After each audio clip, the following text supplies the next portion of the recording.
E aí pessoal, meu nome é Martin e aqui vamos para mais um vídeo no canal. E esse não sendo do quadro de One Piece, porque ontem eu nem li One Piece, talvez eu tente ler hoje, mas eu li o quarto e o quinto volume, talvez eu tente ler o sexto e o sétimo para fazer vídeo já dos quatro, mas como tá no título do vídeo, esse vai ser um vídeo diferente. Afinal eu vou fazer outro quadro, justamente sobre comentando a minha opinião sobre o que eu achei, mas a respeito dos Ragnaroks, do grupo Ragnar Brothers, que eu faço parte lá no Twitter, que é um grupo, que como tá no título dele, é sobre os Ragnaroks do pessoal. Cada membro lá tem seu Ragnarok e compartilha lá pro pessoal ler, no Notepad. E isso me inclui, eu tenho o meu Ragnarok, que daqui a 2 dias, no dia do meu aniversário, dia 3 de março, vai finalizar a sua segunda rodada. E eu tô bem animado para isso, espero que vocês gostem. Vou deixar o meu Ragnarok e o Ragnarok do Marcelo, que é o que eu tô comentando aqui na descrição, E eu vou me esforçar para não esquecer do link, que nem eu fiz no primeiro vídeo de One Piece. Mas, enfim. Indo para o assunto do vídeo, é sobre a primeira rodada do Marcelo. Luiz 14 versus Mamon. Tem muita coisa para falar nessa rodada. A começar pelo contraste. O contraste da rodada é interessante, afinal é humildade contra ganância. E isso até me fez crer que o Luiz 14 iria vencer, quando eu vi. E só para avisar que vai ter spoilers, tá? Eu vou comentar aqui dando spoiler. Então já estejam avisados e vão ler antes de ver aqui, O bom é que os capítulos são curtos. Enfim, continuando.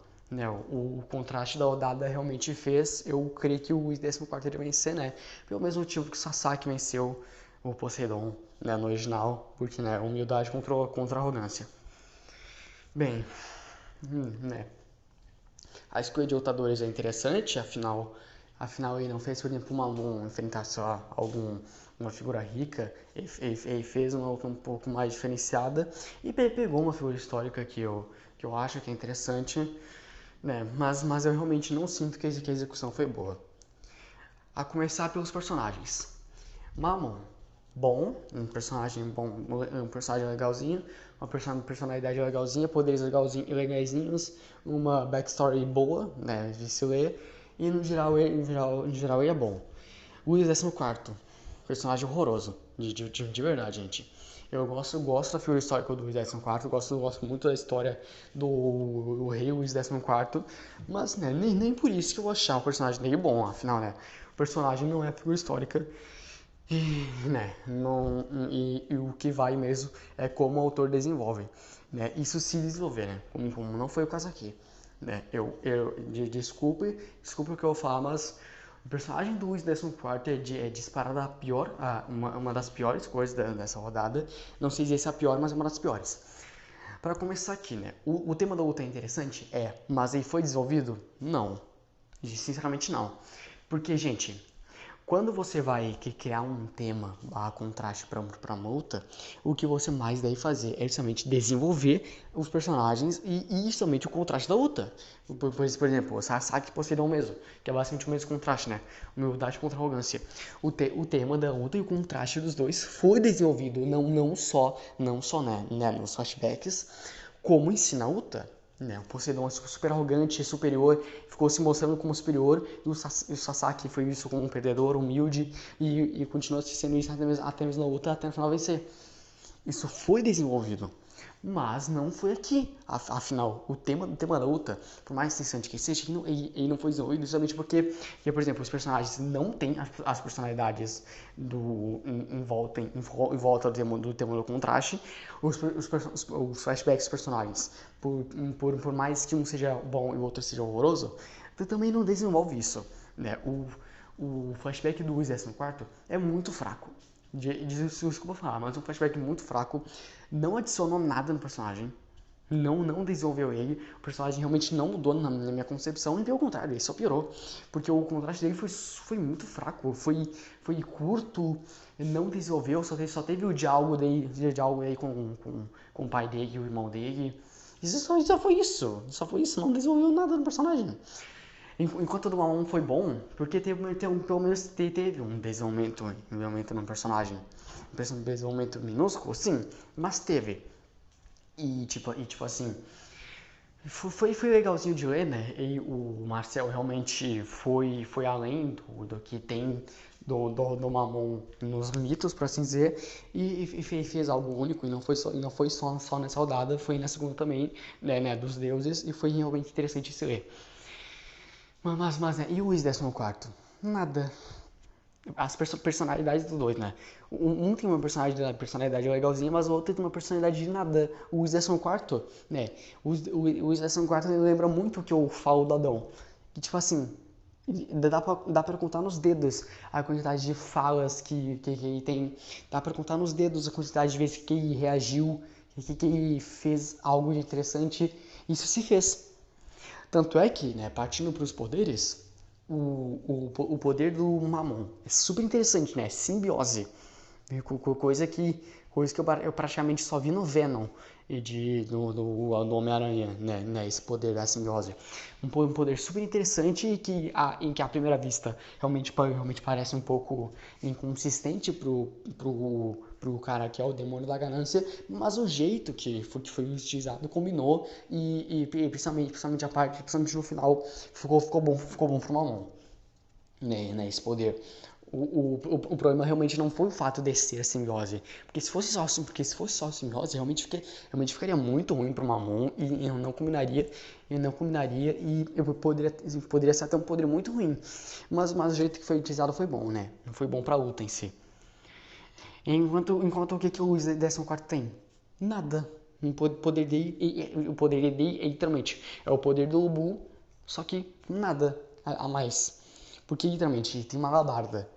Ok, mas o Ubu tinha uma alabarda que destruía escudos, né? Que nulificava qualquer escudo e qualquer defesa. E no fim das contas, né? O Ubu conseguiu destruir as luvas do Thor e se igualar com o Thor com esse poder, né? Realmente foi um poder que condisse muito com o Ubu e condisse muito com a luta também. É um poder mais simples para uma luta que tem um conceito mais simples e que foi legal. Enquanto que poder o Luiz 14 tem nada, a Wound Day não faz nada, é só uma alabarda com propriedades divinas. Tipo assim, foi só isso. E a Valkyria pelo menos foi boa? Não. Hilde, né, se não me engano, é a Valkyria dele, não foi literalmente nada. Ela literalmente nem apareceu e o nome da Valkyria só foi dito no final da luta. Então de verdade, de que a Wound Day serviu? Só serviu pra causar dano no Mamon e nem mesmo serviu pra, como é que eu dizer, ser um counter, por assim dizer, do Mamon. Outra dica que eu tenho a dar pra todo mundo: faça o humano ter um counter do Deus. Por exemplo, o próprio Ubu. O Ubu tem a Wound que quebra qualquer escudo e destruiu os uvas do Thor e o forçou a utilizar o 100% dele, né? E no final, a alabarda do Ubu conseguiu rivalizar com o martelo do Thor. Ou, por exemplo, o Sasaki. O Sasaki tem um counter perfeito pro Poseidon. Porque o Poseidon é um cara super rápido, que ataca com uma velocidade absurda. E o Sasaki é o cara da técnica com a espada, justamente balançar da espada. E o poder mental dele era o poder perfeito pra justamente counterar o nível de poder do Poseidon. O Adão, o Zeus é o cara super forte rápido, e o Adão copiava isso, e no fim um casou perfeitamente pro outro nos poderes. Até, sei lá, o Buda com o Zerofuku. O Zerofuku era o cara que atacava muito rápido e com a arma dele. E tipo assim, uma arma viva que mudava de forma. E enquanto o Buda previa o futuro, de acordo com a alma, e somente previa os ataques do Zerofuku e com a arma de dele e conseguia cauterar qualquer golpe que o Zerofuku dava. Show! Né? É uma coisa que eu também fiz no meu Ragnarok. Né? Nas duas rodadas até agora, os dois humanos tiveram counter dos deuses. Né? Porque é algo certo a se fazer. Enquanto que counter o Luiz 14 teve no A1? Nenhum. E também não teve nenhum. E no fim, essa luta ela foi super unilateral. Eu acho até que nem tem desculpas, porque ela foi sim unilateral. Porque, né, compara uma mão com o 24º, aí a gente vê que, tipo assim, tem uma diferença imensa nos personagens dos dois, tem uma diferença imensa no nível de poder dos dois, e tem uma diferença imensa em tudo tem uma diferença imensa. Foi uma luta super unilateral, e no fim das contas, a derrota do Whis não significou nada. E o que eu quero dizer é o seguinte, por exemplo, por exemplo, a derrota do Adão significou muita coisa, porque mesmo ele perdendo, ele provou que os humanos podem vencer os deuses. Por exemplo, a derrota do Tesla. Mesmo o Tesla perdendo, ele provou que a ciência pode superar a magia e que a humanidade pode avançar mesmo na derrota. A mensagem do Tesla envolve isso. Ou sei lá, o Haydn. O Haydn, ele perdeu, né? Mas mesmo assim mostrou e provou que de mãos nuas a arte marcial humana e os músculos humanos conseguem se enraizar ao maior artista marcial dos deuses. Ou seja, uma derrota dos humanos deve significar alguma coisa. E eu digo essa palavra, deve, do verbo dever. Foi a mesma coisa comigo, né? Na derrota que teve. Porque justamente a derrota do personagem que perdeu significou algo. Né? Isso vai tanto para os humanos quanto para os deuses, tá? A derrota do Poseidon significa algo, a do Hades significa algo, do Zerafukubajon significa algo e do Hércules significou algo também. E realmente não teve isso. A derrota do 24º não significou nada. Literalmente nada.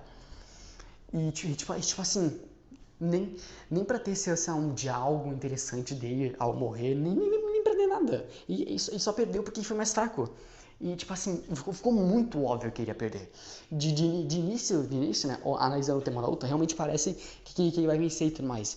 Mas analisando a luta em si e a construção da luta, ficou muito óbvio que ele ia perder, sabe? Porque tipo assim, o que ele faria com aquele poder dele, que é literalmente ser só uma alabarda com propriedades divinas, perante o poder do Mamon, que é uma simbiose que gera armas de ouro, e no fim ele conseguiu uma arma que é descrita, né, como super poderosa. Exatamente nada. Então de verdade, gente, de verdade, dá pra defender que essa luta foi unilateral? Não. Ai, mas o Mamon, você sai da luta completamente ferido. Essa não é a questão, gente. A questão é que justamente o Jason Parton não teve chance alguma. Foi isso, né? No geral, eu acho que essa luta é uma nota 4, né? Por todos esses defeitos que eu apontei aqui. Tem coisas boas nelas? Tem, né? Como já foi, o personagem do Mamon é bom, né? Personagem bom. Os poderes aí são bons, o flashback dele é bom. Enfim, tudo em volta do Mamon é bom e o programa mesmo tá no 24º, né?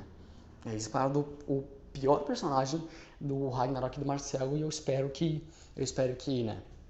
não tem mais personagens assim. E realmente não teve na segunda rodada. Na segunda rodada, as duas personagens foram boas. Né? Esqueci de apontar um outro defeito aqui. Que outro defeito muito forte é que no fim da luta o foco foi mudado. Tipo assim, teve toda uma cena completamente desnecessária que foi do Brahma com a Materazo indo até outro lugar visitar o Buda, né, o Siddhartha Gautama que tá em seres humanos pra cobrar ele a respeito da onde. Seria bom ter isso? Sim, seria. Mas depois, de verdade, qual foi o sentido de ter isso na primeira rodada? Qual foi o sentido de ter isso na primeira rodada? Exatamente nenhum. Por quê? Porque, né? Eu entendo, foi pra já explicar a onde e não ter a cena lá do Loki confrontar o Buda por conta disso. Mas nos casos do original tem sentido porque não foi só no meio de uma rodada. Não foi. Foi literalmente, né? Tipo assim, no começo da quinta rodada, quando os deuses já tinham perdido duas lutas e estavam empatados com humanos, podendo perder a terceira vez e sendo passados. Isso foi uma coisa que eu critiquei muito também na escrita do Eldub, né, que é um amigo meu que tá no meu servidor. Porque o capítulo 2 dele foi muito enrolado, muito desnecessariamente, cheio de cena, sabe, inútil. Poderia muito bem ter depois. Outra dica que eu dou pra todo mundo, mano, uma dica de ouro em sua primeira rodada. Não tire o foco da rodada em nenhum momento. Por exemplo, pode ter uma cena pra apresentar um outro personagem? Pode, eu mesmo fiz isso. Mas não tire o foco da rodada. Não faça. Não faça algo fora da rodada em sua primeira rodada. Fica muito ruim. Porque você tem que pensar no leitor. Se você fosse o leitor, você gostaria de ver isso? Não. Você gostaria de que uma luta tirasse o foco da luta, inicialmente no final dela? Não, cara. E teve isso na primeira rodada do Marcelo. Teve uma cena inteira. Foi muito longa, desnecessariamente longa, que também te cortou o foco da luta e só voltou no final com o golpe final. Sério. Eu realmente entendo o sentido dessa cena, mas, cara, custava fazer depois? Custava fazer quando sei lá, os deuses perdessem pelo menos uma vez? Ou mais de uma, como foi o caso do original? Custava, cara. Ai. Eu realmente estava em dúvida se eu dava uma nota 3 ou 4, mas depois de eu lembrar disso, abaixou pra 3. Pois é. Foi isso. Desculpa se eu fui um pouco grosso, não foi minha intenção, mas o vídeo é essencialmente uma crítica. Dei dicas que valem pra todo mundo. Nenhum Ragnarok é perfeito e nada pode, como é que eu posso dizer, você sair muito disso, tipo o primeiro capítulo. Enfim, fiquem bem.